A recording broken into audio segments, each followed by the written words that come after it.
Hoy platicaremos con el doctor Richard Gordon Wilson Roberts, miembro del personal académico del área de topología del Departamento de Matemáticas de la Universidad Autónoma Metropolitana, Unidad Iztapalapa.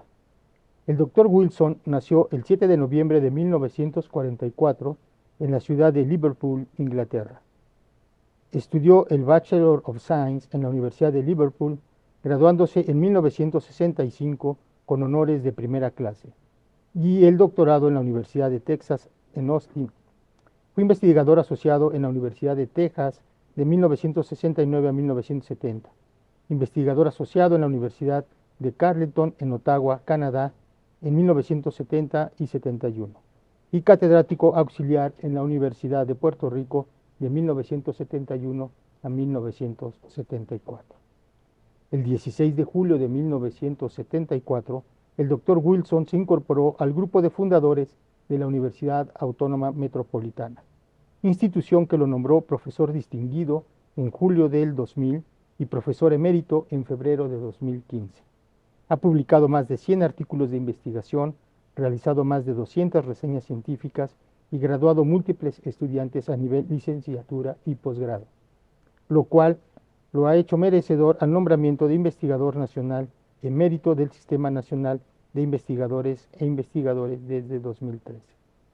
Ha desempeñado los cargos de jefe del área de topología, coordinador de la licenciatura en matemáticas, coordinador del doctorado en ciencias, coordinador del posgrado en matemáticas y jefe del departamento de matemáticas.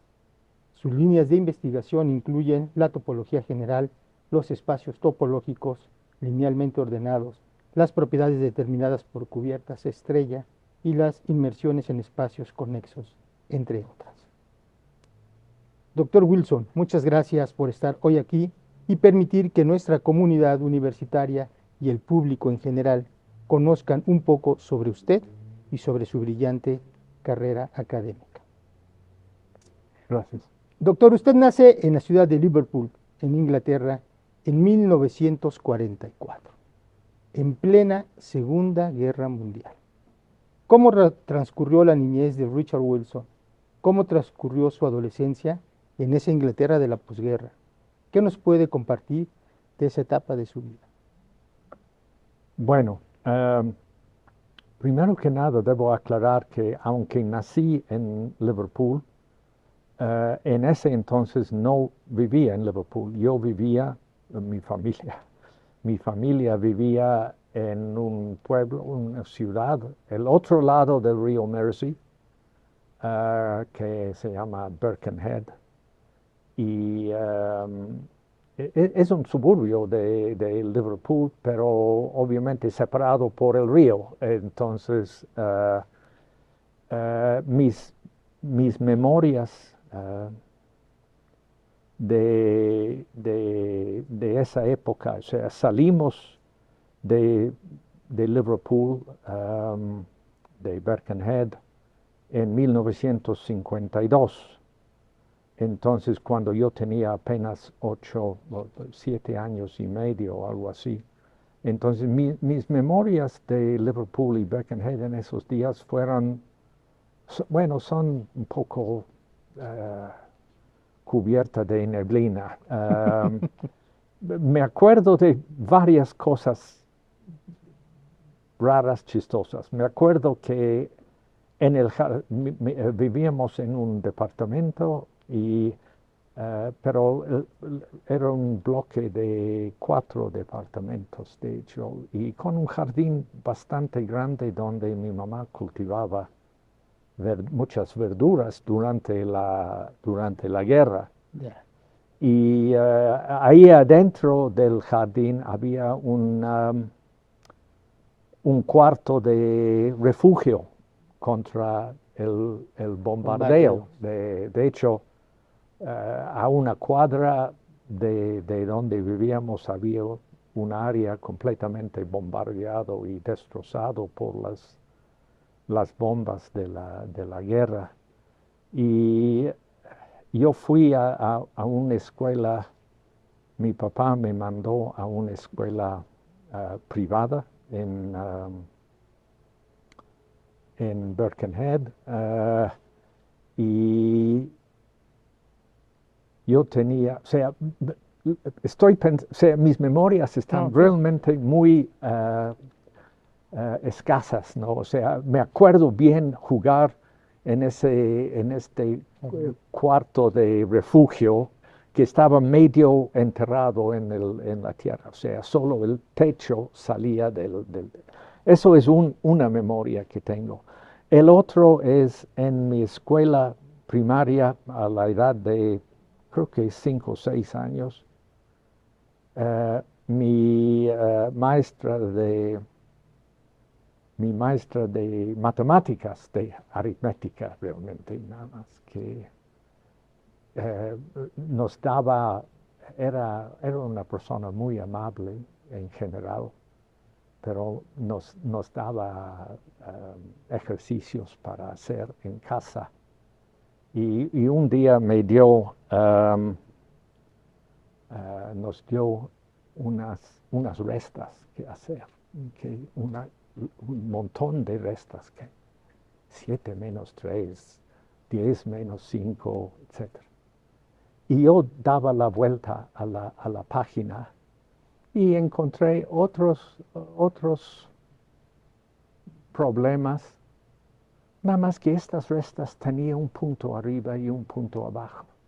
Entonces yo seguía haciendo restas y ella se enojó, el día siguiente se enojó conmigo porque esas no son restas, esa es otra cosa, tienes que esperar, no debes hacer más que lo que yo digo. Entonces, eso creo que la primera vez que un maestro o maestra, en este caso, me regañó. Y eso es algo que se quedó en mi memoria. Después de eso, o sea, mi papá trabajaba en Manchester. Él era director, gerente de una compañía de seguros y tuvo que ir cada día. Tuvo que tomar el ferry para cruzar el río Mersey, inmortalizado por Jerry and the Pacemakers in Ferry Cross the Mersey. Él tenía que cruzar el río Mersey, caminar hasta la estación, tomar el tren a Manchester. Entonces él se estaba harto de eso.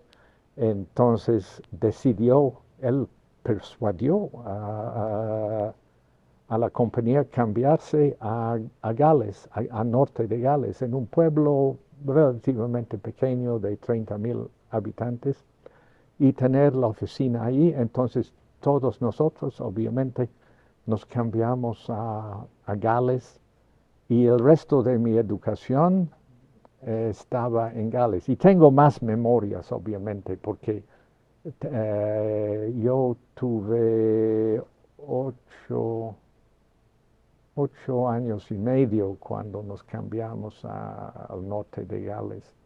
Y ahí ya empiezan las memorias más vívidas, ¿no? Ya. Pero, o sea, obviamente de la guerra no tengo ninguna memoria, aparte de este refugio en el jardín. Bueno, y de la parte destrozada Sí, la parte es destrozada. O sea, Birkenhead tenía una compañía constructora de naves,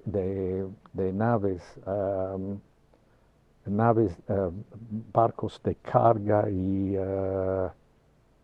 principalmente, y algunos de la Marina. ¿Okay? Entonces, obviamente, eso fue un foco para el bombardeo durante la guerra. Estaba muy mal tratado, casi destrozado, gran parte de la ciudad junto al río. Entonces, realmente Birkenhead en esos días fue un lugar muy triste. Liverpool también, o sea, yo regresé a la Universidad de Liverpool años después y todavía había muchas áreas sin construcción todavía. Estoy hablando de 62. Cuando regresé todavía no se habían reconstruido toda la ciudad de Liverpool. Sí, supongo que llevó un buen tiempo. Profesor, ¿y cómo es que entonces después se interesa por la ciencia?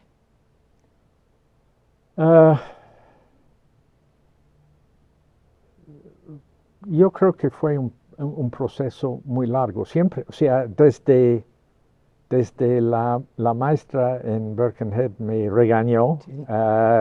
Debe haber sido traumático. Fue traumático, pero no destrozó mi interés en los números. Okay. Y mi papá siempre era un aficionado de los juegos, de los problemas que se leen en el periódico que tienen que ver con algo de matemáticas, ¿no? Y él, yo creo que él me pasó el amor, no solo de los números, o sea, lo que yo digo, o sea, la percepción del público de matemáticas es que todo tiene que ver con números, ¿no? O sea, ¿por qué te interesa qué es la suma de 10 y 7? No, o sea, ¿qué diablos? O sea, yo creo que es la sensación de la mayoría de gran parte de la población que no tiene interés en la ciencia o que no sabe de la ciencia, que matemáticas es el estudio de números. Y para mí, muy temprano, con mi papá y su interés en problemas, vimos que la matemática realmente es un ejercicio de lógica y que puede ser completamente independiente de sumas, restas, múltiplos y divisiones, ¿no? Entonces yo cuando terminé la primaria en Colwyn Bay, fui a lo que se llama ahí el Grammar School, que tienes que pasar un examen que se llama el 11 plus, 11 plus, para llegar al Grammar School, a la secundaria. Y la secundaria mínimo es de 5 años y si quieres ir a una universidad, si uno piensa ir a una universidad, son 7 años de secundaria. Entonces tuve la suerte, la gran suerte de tener un maestro de matemáticas durante 5 de esos 7 años.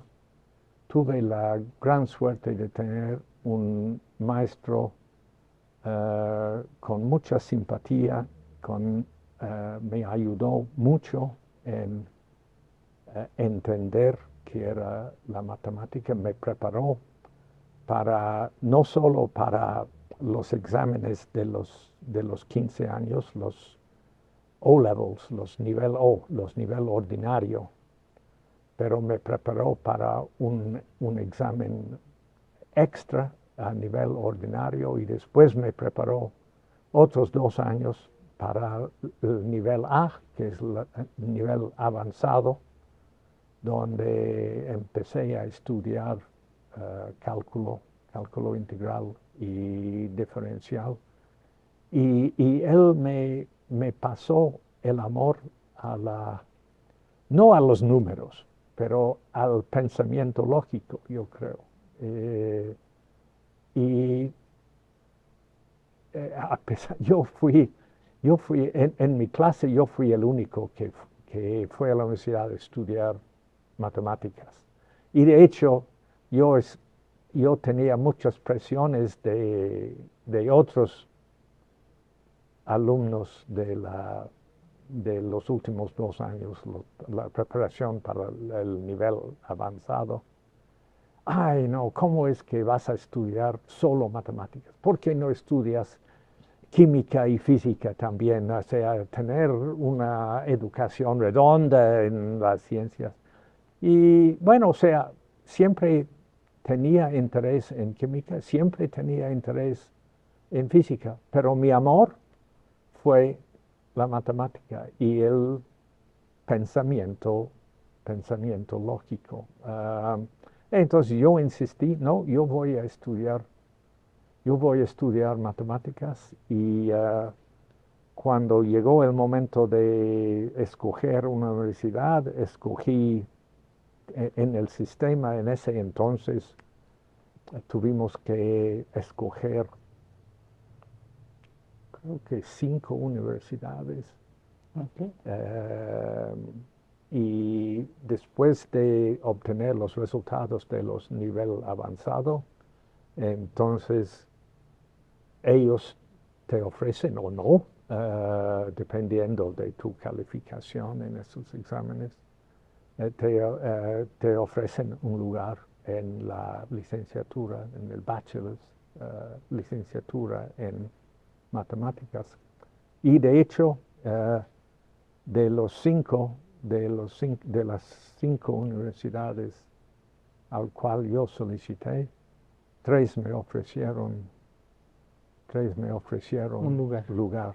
Y yo escogí, entre esos 3, yo escogí regresar a Liverpool porque yo creo que todavía tenía un amor a mi Ciudad. lugar natal, ¿no?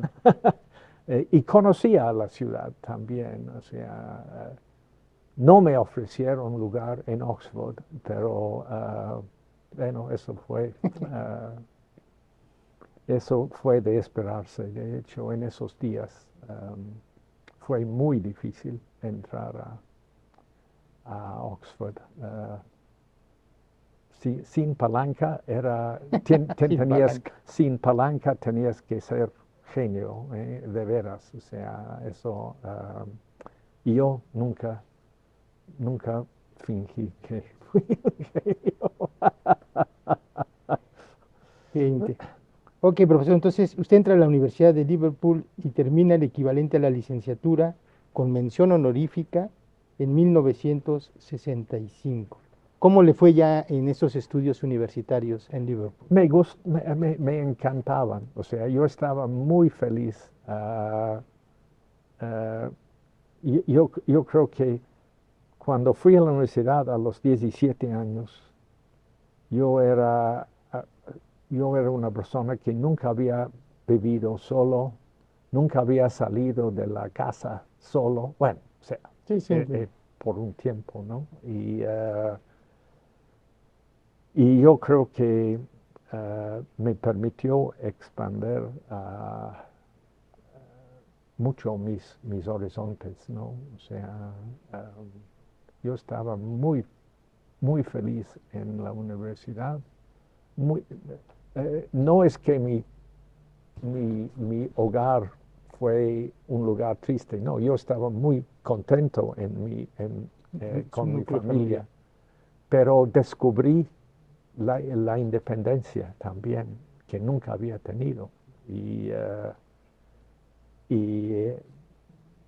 eso fue, o sea, después de 3 años y un año de posgrado también en Liverpool, yo creo que yo era otra persona, definitivamente.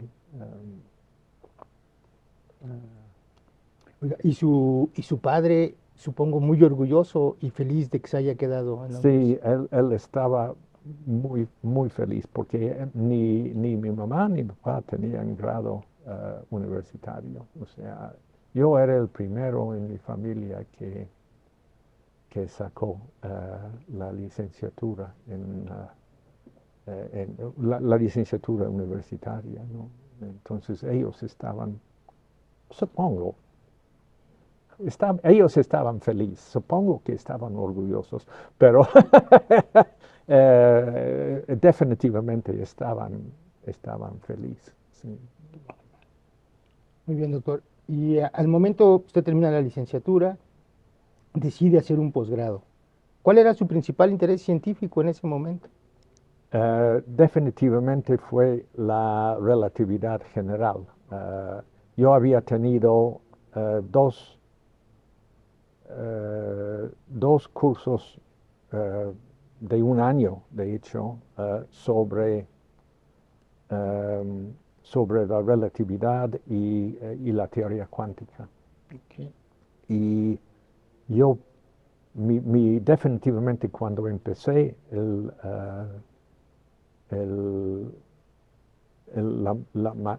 posgrado, porque no era, o sea, en Liverpool no hubo ninguna diferencia entre entrar para la maestría y entrar para el doctorado. O sea, entras al posgrado y dependiendo cómo andas, Hasta ahí llega. entonces ellos te deciden si vas por la maestría o el doctorado. Entonces, durante todo un año yo estaba trabajando con el doctor Robert Boyer, en problemas relacionados, de hecho relacionados con la solución de las ecuaciones de Einstein. Sí. Y en particular, por pura casualidad, como verá más tarde, con la solución de Kerr para soluciones rotativas, ¿no? Rotatorias. Sí, rotantes. Rotantes. Sí. Entonces decía, profesor, para la gente que nos esté viendo y que no sea especialista, la relatividad general, que es la teoría a la que usted se refiere como su interés principal, es esta teoría que hace Einstein en 1915 y que es la que se encarga de describir cómo se comporta la gravedad, ¿no? Y usted estaba trabajando también en soluciones de tipo agujero negro, es lo que nos comenta, y estos objetos, agujeros negros, son esos objetos que la interacción gravitacional es tan fuerte que ni la luz puede escapar y por eso el nombre, ¿no? Sí, y que de hecho ahora en 2019 pues se encontró o se obtuvo la primera fotografía de una sombra de agujero negro, ¿no? Sí. Solo para poner el contexto. Pero bueno, usted está interesado por esta cuestión y comienza sus estudios de posgrado en la Universidad de Liverpool, ya nos acaba de relatar que fue una de las 3 universidades que le ofreció un puesto, y trabaja bajo la dirección del doctor Robert Hamilton Boyer. Sin embargo, un terrible suceso en la Universidad de Texas hace que usted cambie de rumbo. ¿Nos puede comentar un poco sobre este suceso? Sí, yo empecé el posgrado en Liverpool en septiembre de 1965 y trabajaba yo creo que 8 meses con el doctor Boyer, realmente aprendiendo más a fondo el tema, porque antes yo había tenido 2 o 3 cursos a nivel de licenciatura, pero obviamente se requiere mucho más para hacer una maestría o un doctorado. Entonces, en el verano de 1966, Boyer tenía un viaje, por pura casualidad, hizo un viaje a México para trabajar en el CIMBESTAF o en el Politécnico, no me acuerdo cuál, pero en uno de los dos con Jerzy Clevansky. CIMBESTAF. CIMBESTAF. Sí. Y él yo creo que estaba como un mes en México, y en el regreso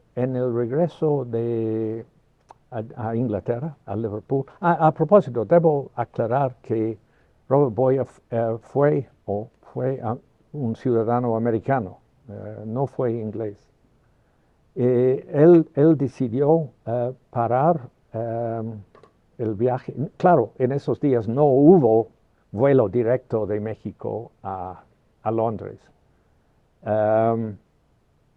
Pero él decidió hacer el regreso por Austin, Texas, para visitar un grupo muy fuerte de personas que trabajaban en relatividad en la Universidad de Texas en Austin. Entonces, a visitar el grupo, durante la visita al grupo, él estaba cruzando la plaza debajo de la torre de la Universidad de Texas, y un maniático loco había subido a la torre de la universidad y empezó a tirar. Tenía un rifle de alto poder y empezó a matar a la gente abajo en la plaza. De la universidad. Y creo que era algo como 17, 18, 19 personas muertas. 15 muertas 15, y 31 heridas. heridas. Uno de los muertos fue mi asesor, Robert Boyer. Y claro, eso fue terrible para él, pero era un shock para mí también. Yo no, claro, obviamente fue horrible para su esposa y sus 2 hijos chiquitos, pero yo no podía pensar más en qué voy a hacer. Entonces, muy... es la naturaleza humana, uno tiende a pensar en sí mismo, ¿no? En ti mismo. Pero fue un desastre para él y su familia. Y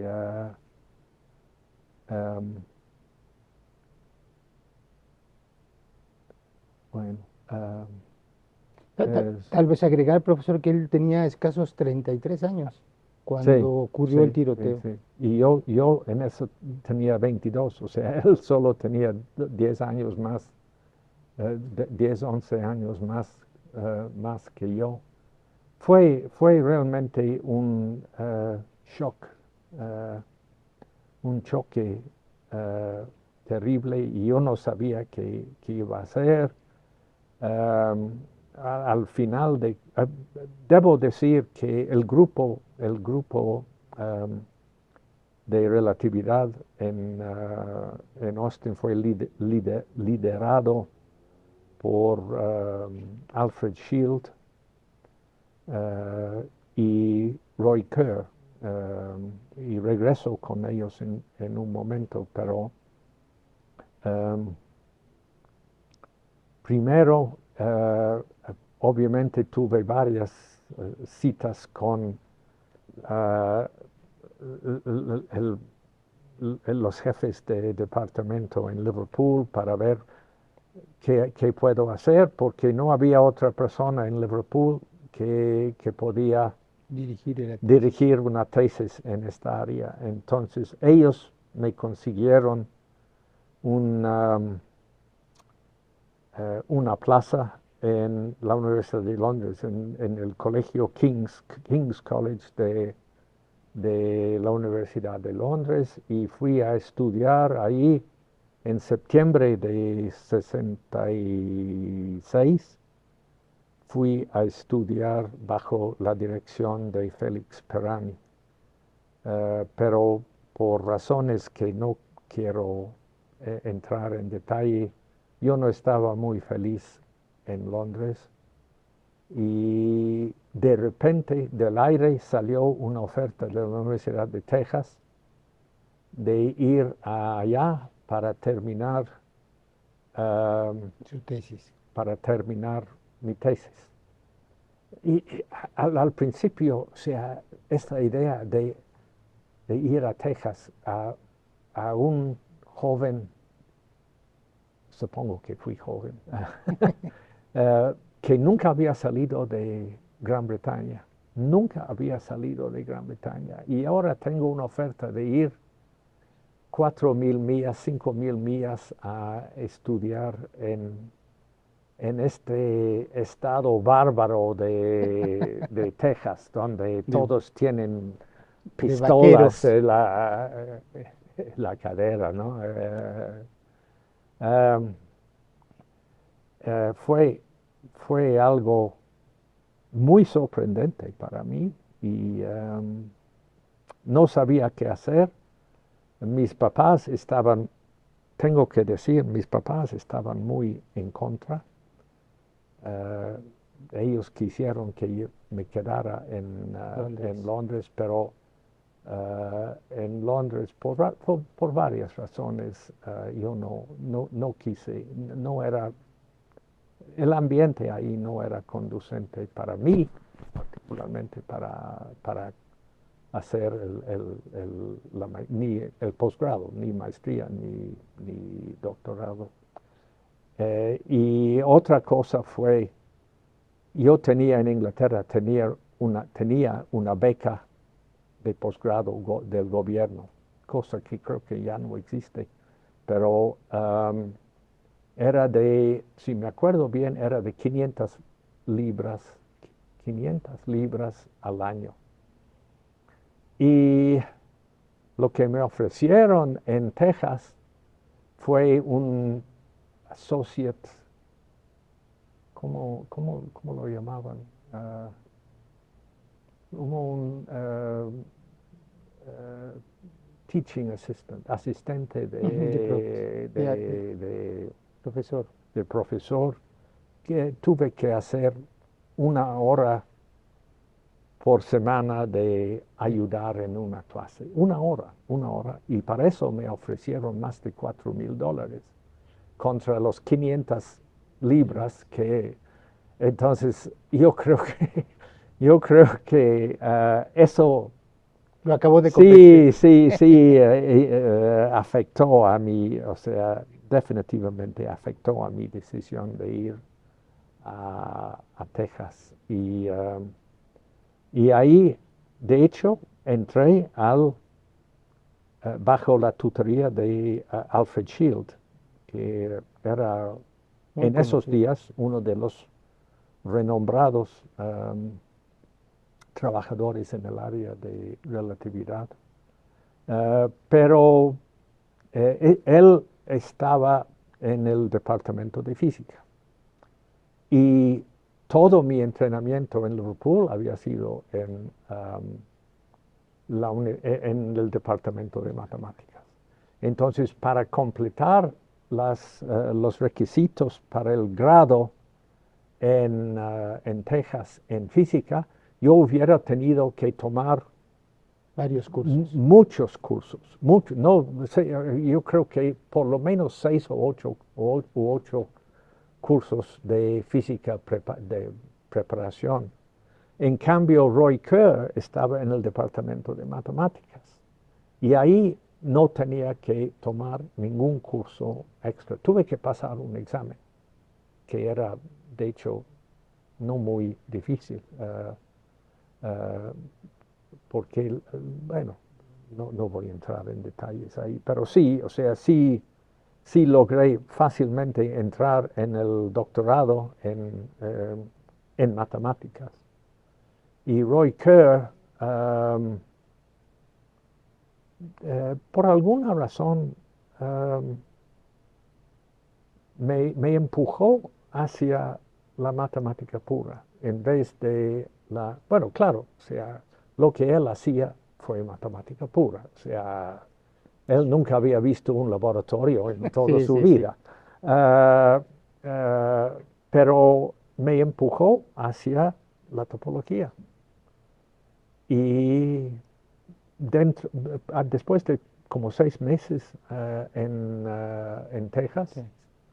mediados de 67, entonces realmente yo me metí en la topología. Ese cambio fue, no fue abrupto, pero sí fue de repente. Cambié de estudiar la geometría diferencial, básicamente, ¿no? Y pasar a la topología. Y Roy Kerr fue quien me ayudó. Y otro profesor visitante que debo mencionar, Paul Meyer, de Nueva York, también fue gran ayuda para mí en establecerme en la topología general. Él no era profesor de la Universidad de Texas, él estaba visitando durante un año. Yo llegué a Texas en enero de 67 y Paul Meyer estaba visitando de septiembre de 67 hasta junio de 68. Entonces, entre Roy Kerr y Paul Meyer, realmente me convertí En topólogo. en topólogo. Sí. Tal vez nada más mencionar que Roy Kerr, cuando usted llega ahí, ya era famoso porque él publica su famoso artículo en el 63, Sí. que es esta solución de agujero negro con masa y rotación, que es lo que en realidad nos permite entender Sí. mucho de lo que pasa afuera. Profesor, muy interesante toda esta parte. Usted después se gradúa en 1970, pero déjeme pasar a un punto que sé que es interesante. Usted estaba dudando de ir a Texas y todo, pero encuentra también una vida social en Texas nueva para usted, las fiestas latinas. Las fiestas latinas, sí. Cuéntenos sobre las fiestas latinas. Bueno, o sea, mis roommates era un americano y un irlandés. Y ellos eran, o sea, yo fui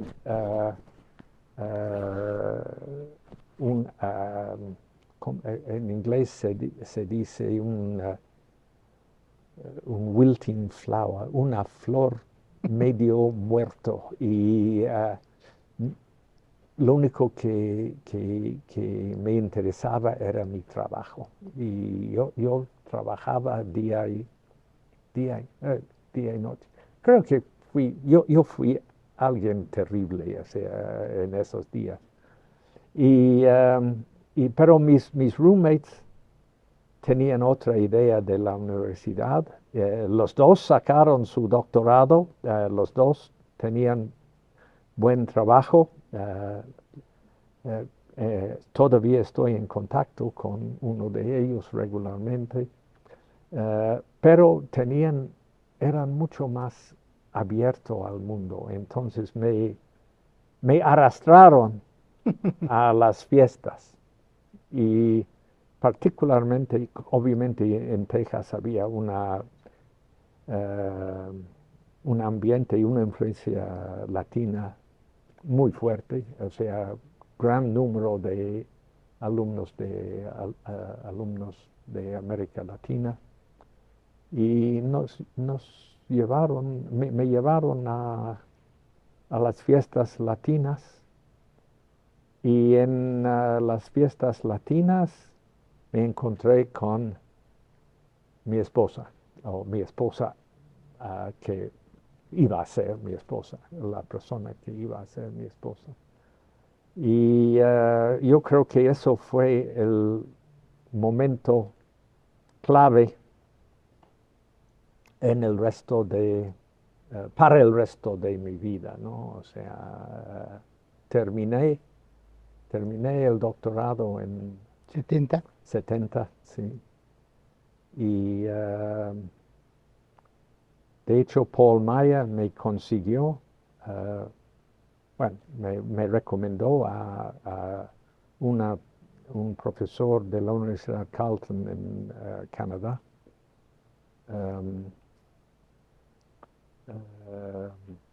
Louis Nell, pero me recomendó Paul Maya hizo la recomendación a Louis Nell y Louis Nell me aceptó como un postdoc en la Universidad de Carleton durante un año. Ya nos habíamos casado unos meses antes de... no, perdón, estoy equivocado. Estamos en el 70-71. Sí, me casé, nos casamos en 69. En 70 fuimos, en septiembre de 70 fuimos a Ottawa. Y de hecho a principios de 71 nació mi primera hija en Canadá. Todavía tiene la nacionalidad canadiense, que encuentra muy útil cuando viaja a los Estados Unidos. De todos modos, o sea, pasé un año en Ottawa.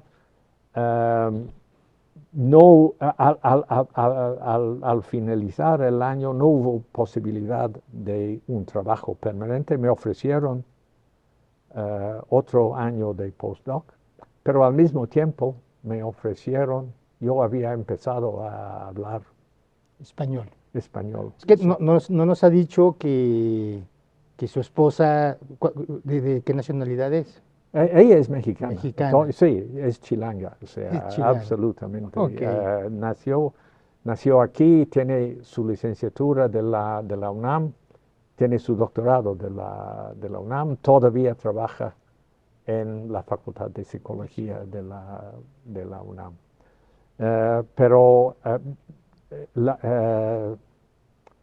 en el momento de terminar mi postdoc de un año en Canadá, en la Universidad de Puerto Rico estaba contratando por docenas la gente. Y yo podía hablar unas palabras de español. Todavía puedo hablar unas palabras de español.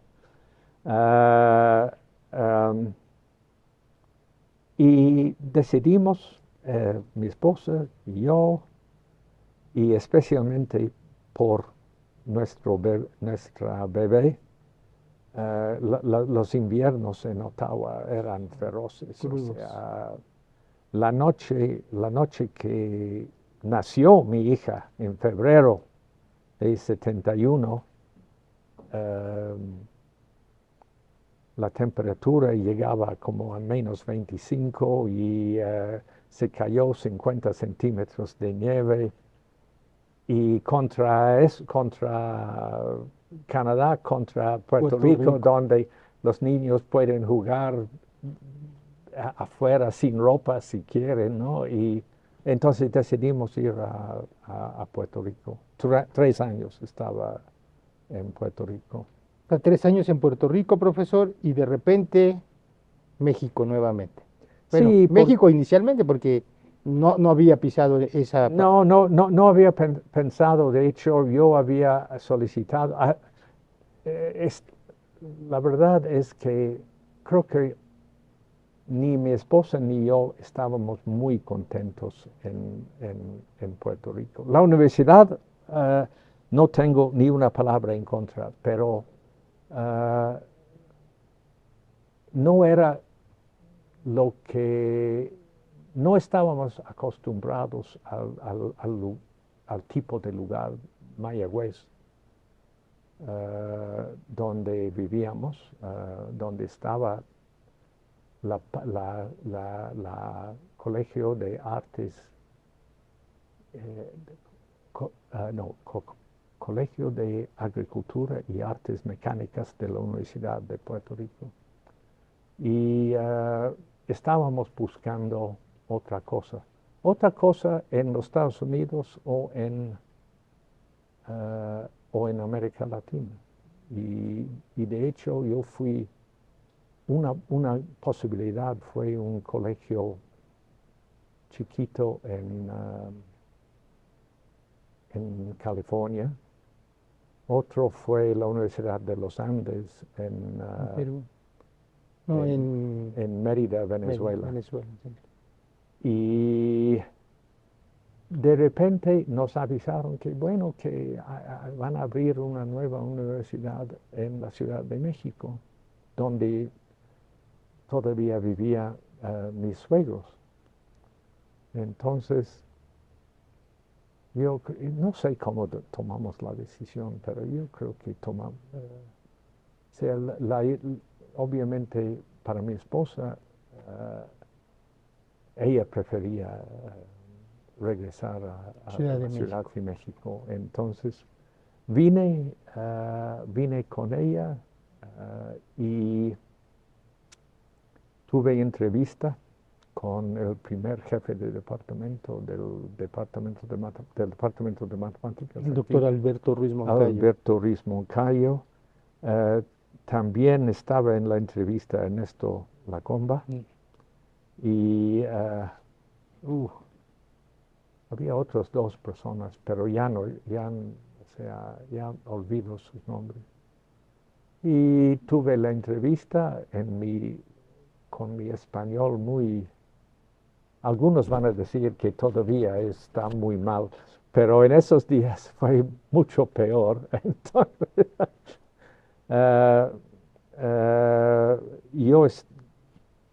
yo no sabía, que ellos pensaban, pero 48 horas después me ofrecieron el trabajo, profesor titular B, y así empecé en la UAM. Oficialmente el 16 de julio de 1974. Y esto lo convierte usted en uno de los fundadores de esta universidad. Número 335. 335, muy bien. 335, sí. Nada más para los que nos ven, todos los que trabajamos en la UAM, tenemos un número que llamamos el número económico y ha ido asignándose conforme vamos entrando. Entonces, 335. 335. Yo soy 29,000 ya. Sí, y creo que llega a 40,000, Sí, más de 40,000. Ya lo han pasado, sí. El número uno fue Pedro Ramírez Vázquez. Supongo que el rector general, sí, yo también. Muy bien, doctor. Entonces ya está usted integrado a la UAM. Había que hacer todo porque usted llega en julio y los cursos se empiezan hasta septiembre, ¿no? Había que organizarlo y bueno, muchas cosas. Pero bueno, un poco también para la gente que nos está escuchando, usted ha hablado que se cambió al área de investigación de topología y de hecho aquí se forma un grupo de topología con la llegada de usted. Brevemente y de la manera más simple posible para que la gente nos entienda, ¿qué es la topología? Y usted, que es un investigador en topología, ¿qué significa hacer investigación en topología? Palabras simples. Bueno, hay un famoso dicho no sé si fue de Norbert Wiener o de alguien famoso, a lo mejor no fue Norbert Wiener, pero alguien famoso de hace ya casi 100 años, que dijo que un topólogo es una persona que no sabe la diferencia entre una taza de té y una dona. O sea, ¿por qué? Porque los dos tienen un hoyo que pasa entre ellos, ¿no? O sea, un dona tiene el hoyo aquí y la taza de té tiene el hoyo entre en la oreja, como decimos. Es la posibilidad de identificar objetos por sus propiedades que no permiten rompimiento, no permiten. Obviamente yo puedo romper una dona y ya es como una pala, ¿no? Un palo de madera o lo que sea, o no, este Es como, animal aquí sí, sí como si fuera tiene un una hoyo, taza, sí, sí tiene un hoyo. como si fuera una Entonces, taza esto sí es una taza o una dona, o o sea, una dona, sí. pero realmente eso es una simplificación terrible porque lo que estamos estudiando son las uh,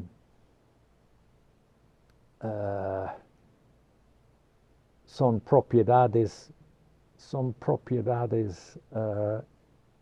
intrínsecas de objetos teóricos. O sea, no estudiamos tazas de té Sí, sí, sí. y donas. Una labor de suma importancia para cualquier académico de la UAM es la docencia. Y en este rubro usted ha tenido una labor muy destacada. Ha impartido diversos cursos avanzados a nivel licenciatura y posgrado, principalmente en las áreas de análisis, análisis funcional y topología. Además, cursos elementales en álgebra lineal, ecuaciones diferenciales, cálculo integral, precálculo, etc. Para Richard Wilson, ¿qué significa ser docente? Uh, yo creo que es una pregunta muy difícil de contestar. Um, a mí me gustaría que todos mis alumnos aprobaran el curso y que todos aprenderían de mí, pero la verdad es que obviamente otra. Yo creo que la enseñanza es la parte medular del trabajo de un profesor, especialmente de profesores teóricos como yo, porque nuestro trabajo no beneficia directamente a la humanidad. O sea, no estamos buscando soluciones a la contaminación, al calentamiento global. Uh, uh, nuestro um, los beneficios que podemos dejar a la humanidad son nuestros alumnos, que en la esperanza de que ellos o sus alumnos o su trabajo puede beneficiar a la humanidad. Una de las grandes penas de mi vida, realmente. Estoy muy contento con mi trabajo, pero ojalá que yo podía haber dicho en algún momento que yo hice algo que hubiera beneficiado directamente a la humanidad. Y por no poder decir eso, yo creo que decir que yo he ayudado a convertirse en matemáticos a tantos alumnos de licenciatura, tantos alumnos de maestría y tantos alumnos de doctorado, me da, estoy orgulloso en cierta forma de eso. Ojalá que podía haber dicho aquí que uno de mis alumnos encontró la solución al calentamiento global o a cómo disponer de toda la basura y la contaminación en este mundo. Esos sí son áreas de conocimiento humano que para mí son los más importantes. Yo no puedo decir que yo hice nada en esa dirección, en esa área. Entonces, los, mis alumnos, desde primer año hasta doctorado, son mi herencia. Y ojalá que lo que he hecho a través de ellos produce algo benéfico para el mundo, ¿no? Pero también, obviamente, es importante ayudar directamente a ellos. O sea, al educar a otro alumno, un alumno que obtenga una licenciatura, una maestría o un doctorado, es de primera importancia para ellos. Y estoy feliz por ellos. No sé si eso, la pregunta tiene una respuesta muy difícil, ¿no? O sea, nada más para dar algunos números, profesor. Aparte de todo, la contribución a los estudiantes de licenciatura en general, usted ha dirigido 7 tesis de maestría y 6 de doctorado. Y sí, yo creo que esto es el ejemplo de lo que usted está diciendo, sí, de apoyarlos directamente a muchos sí. de ellos, ¿no? ¿Qué consejo le daría al estudiantado, profesor, interesado en seguir una carrera académica en ciencias básicas e ingeniería? Es como cuando usted estaba, antes de entrar a Liverpool, que decía qué voy a estudiar. ¿Qué les podemos decir? Y esto lo quisiera ligar con una plática que acabamos de tener fuera de cámara, de también la oportunidad que la ciencia nos da de conocer a grandes personalidades del mundo científico, ¿no? Ahorita me platicaba que usted en Texas tuvo la oportunidad de estar en pláticas con el profesor Paul Dirac. No, Y yo en las, sí, sí, en sí, en pláticas, las pero no pláticas, no, no, no, platicando. no, en las pláticas, no, en seminarios, digámoslo, con Sí, propiedad. sí, Pero también cuando estuvo en King College, que nos estaba platicando, en Londres había un seminario King College con Cambridge, en el cual participaba gente como Stephen Hawking, ¿no? Stephen Hawking, Entonces, sí. yo creo que eso debe ser también muy gratificante, pero doctor, por favor. No, realmente no tengo um,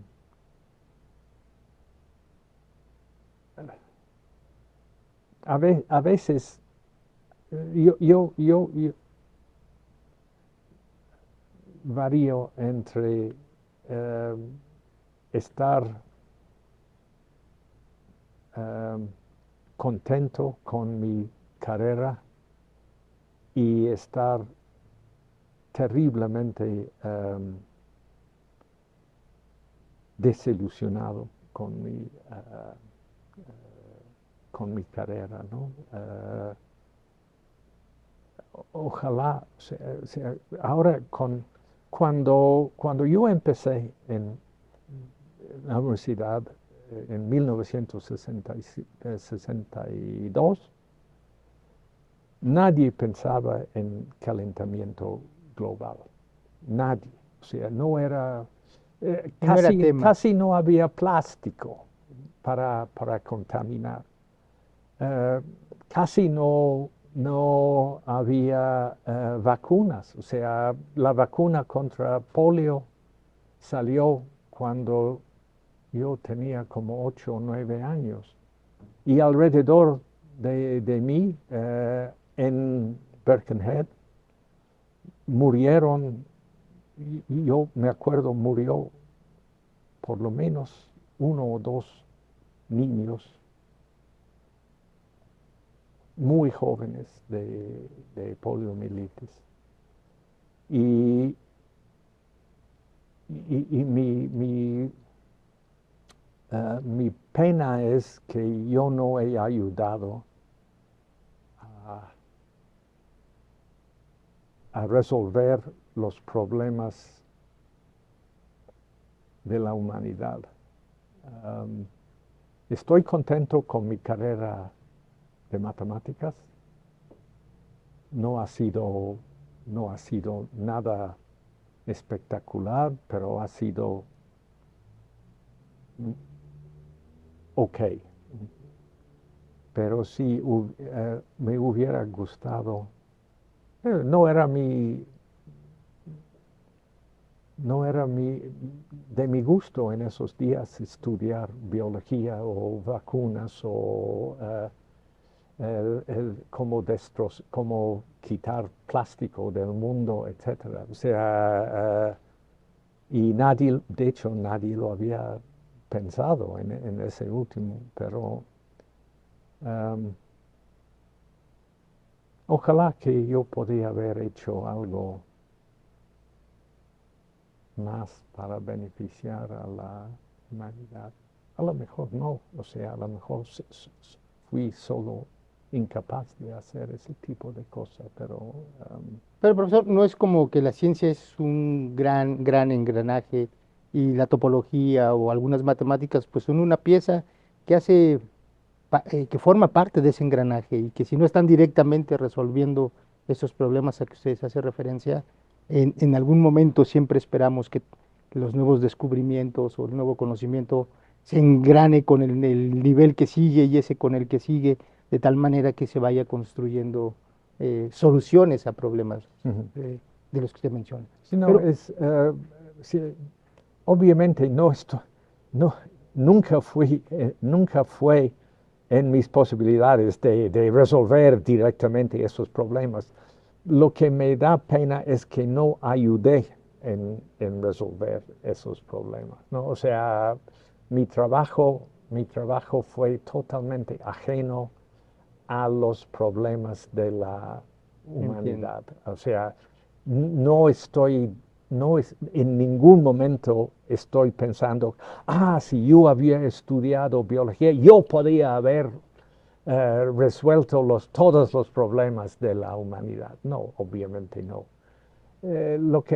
Como dije, lo que me da un poco de pena es que mi trabajo no ayudó, no, no ayudó en resolver. El mundo ahorita está en un estado tan terrible, en mi opinión, que me hubiera gustado Entiendo. poder decir que, bueno, hice mi parte, pero no. Ok, pero donde sí ha hecho su parte es en la universidad. En nuestra universidad, el reconocimiento a su labor académica ha llevado a la comunidad universitaria y a sus órganos colegiados a condecorarlo con el nombramiento de profesor distinguido en julio del 2000 y con el nombramiento de profesor emérito en 2015. Estas son las máximas distinciones académicas que otorga nuestra institución.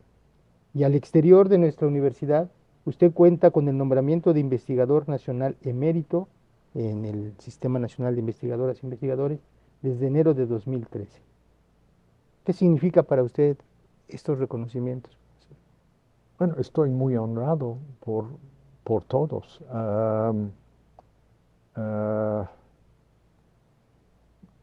obviamente cuando entré de hecho cuando entré a la universidad en 74, esos puestos no existían.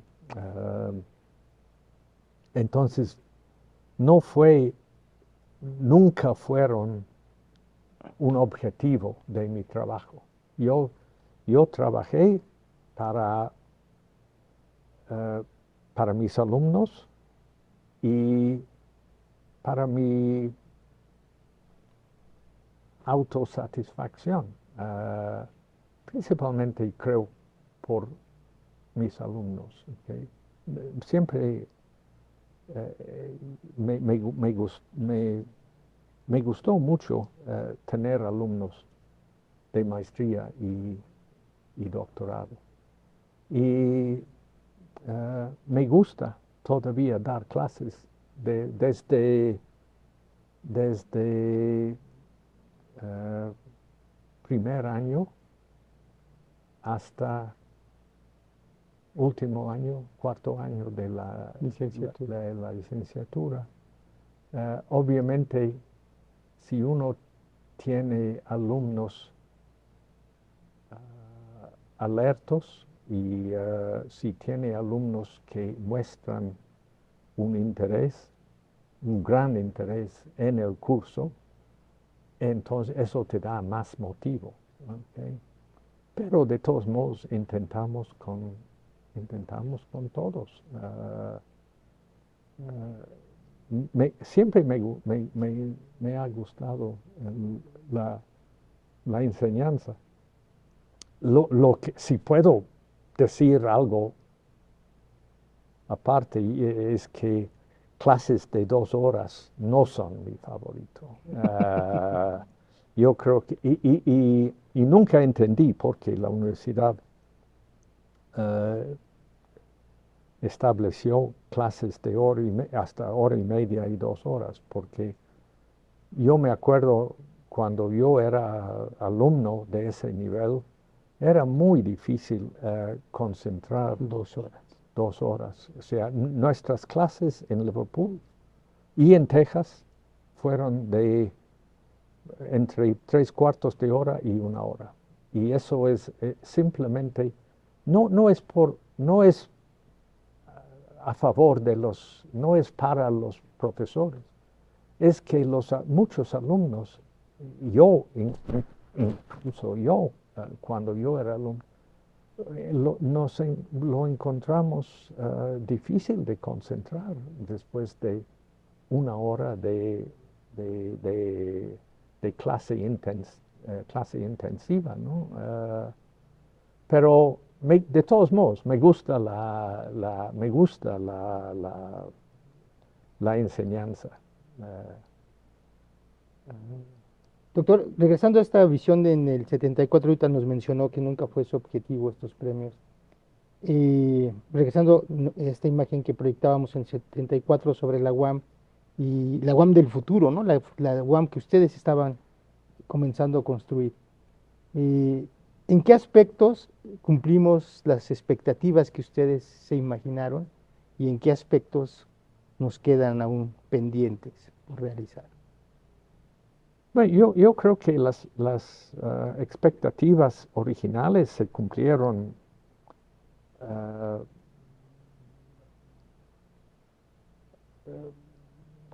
¿qué puedo decir? No completamente, pero que en gran parte. O sea, es una universidad para el pueblo, o sea, no cobra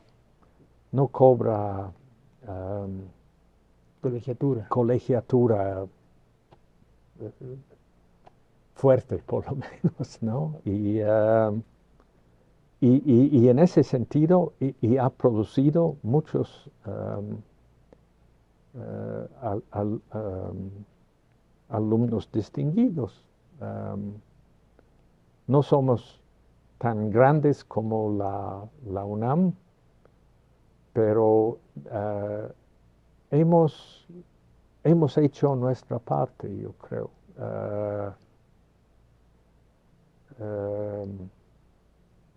Estoy contento haber sido miembro del profesorado aquí en la UAM.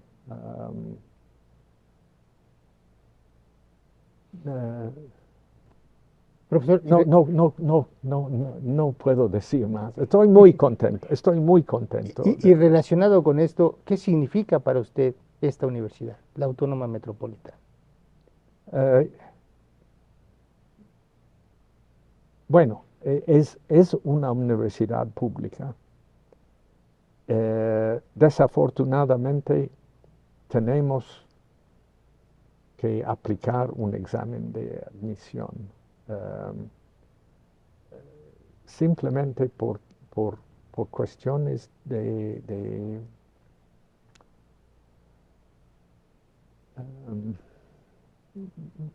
no todos los alumnos que salen de las prepas son capaces de de tener éxito en la universidad. Y en ese sentido, por eso tenemos que aplicar un examen de admisión. Pero yo creo que nuestro examen de admisión es suficientemente de, de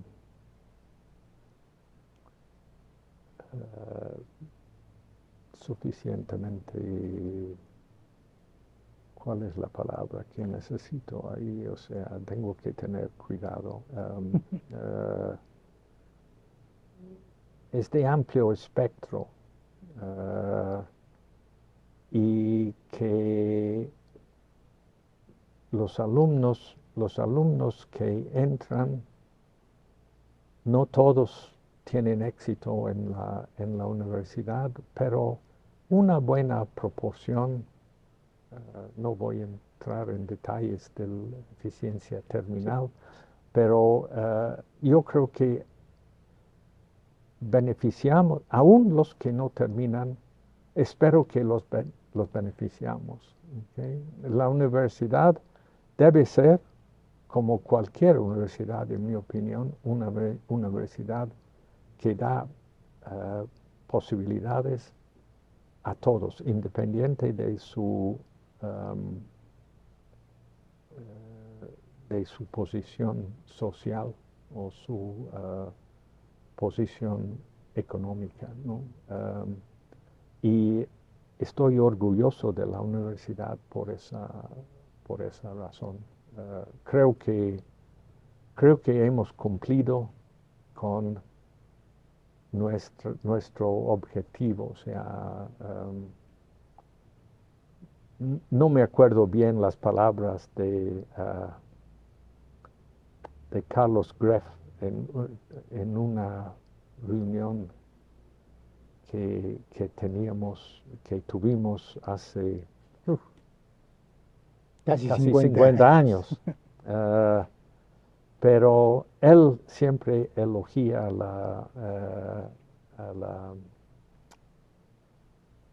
la universidad pública y yo creo que la UAM ha cumplido con su con su encargo. encargo en eso. Espero que siga cumpliendo con esa carga. Doctor, para ir cerrando, ¿qué otros pasatiempos tiene Richard Wilson aparte de las matemáticas? Soy observador de aves. Creo que esa es mi pasión extra universitaria. De hecho, escribí un libro sobre las aves del Distrito Federal y en inglés, lo siento, pero hay una versión en español escrito con un amigo mío de la UAM Xochimilco, de hecho. Pero sí, mi pasión de pasatiempo es la observación de aves. He visitado Sí sé que va a otros lugares para justo poder ver aves que son endémicas de... Sí, o sea, Costa Rica, Ecuador, Perú, Colombia, Brasil, Estados Unidos y Canadá, toda Europa, Tailandia, la India, Australia, Nueva Zelanda. Muchas veces como adición a viajes de matemáticas. O sea, de hecho tuve un sabático, 6 meses sabático en la Universidad de Auckland, en Nueva Zelanda. Y después del sabático, no mezclo el placer con el trabajo. No, con el trabajo. Pero después del trabajo en Auckland, mi esposa y yo hicimos todo un tour de la isla sur de Nueva Zelanda y creo que vi como 80% de las aves de Nueva Zelanda. Y también fuimos a Tailandia y vi muchas aves en Tailandia. Eso sí es lo que hago cuando Está haciendo matemáticas. cuando no puedo por alguna razón hacer matemáticas. ¿Sí? Muy bien, doctor. Doctor Wilson, ¿algo que le gustaría agregar a esta entrevista, algo que se haya quedado en el tintero? Bueno, muchas gracias por la oportunidad de dar mis opiniones. Espero que no he hecho enojar a alguien por mis comentarios. No. He intentado ser discreto. No menciono política para nada y doy gracias a la universidad por la oportunidad que me ha proporcionado de hacer algo en mi vida. O sea, ya tengo 2/3 de mi vida aquí y estoy muy agradecido por la oportunidad las oportunidades que me ha otorgado la universidad. Muy bien, doctor. Pues mire, a nombre de la comunidad universitaria de la División de Ciencias Básicas e Ingeniería de la Unidad Iztapalapa, le agradecemos todo el esfuerzo y trabajo con que ha contribuido al desarrollo de esta institución, la cual, de acuerdo con especialistas en la materia, es una de las mejores universidades públicas de este país. Nuestro respeto y admiración a su labor universitaria. Estamos muy orgullosos de que usted sea UAM. Gracias también por esta entrañable plática. Muchas gracias a ustedes. Y a quienes nos escuchan, muchas gracias por acompañarnos. Nos encontramos pronto en esta su casa abierta al tiempo.